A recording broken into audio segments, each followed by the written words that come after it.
Praise the Lord. ഇന്നത്തെ വചനം മുറുകെ പിടിക്കുക. എൻ്റെ കഠിനവേദന എൻ്റെ നന്മയ്ക്ക് വേണ്ടിയായിരുന്നു.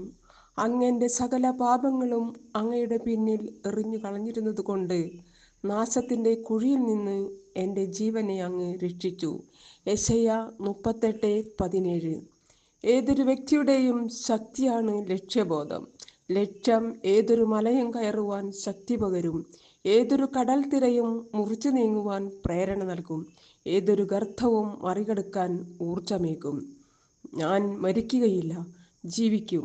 ഞാൻ കർത്താവിൻ്റെ പ്രവർത്തികൾ പ്രഘോഷിക്കും. കർത്താവ് എന്നെ കഠിനമായി ശിക്ഷിച്ചു, എന്നാൽ അവിടുന്ന് എന്നെ മരണത്തിന് ഏൽപ്പിച്ചില്ല. സങ്കീർത്തനം 118:17-18. ശക്തി, ദൈവശക്തി, പരിശുദ്ധാത്മശക്തി നിറയട്ടെ, കവിയട്ടെ, നദി പോലൊഴുകട്ടെ,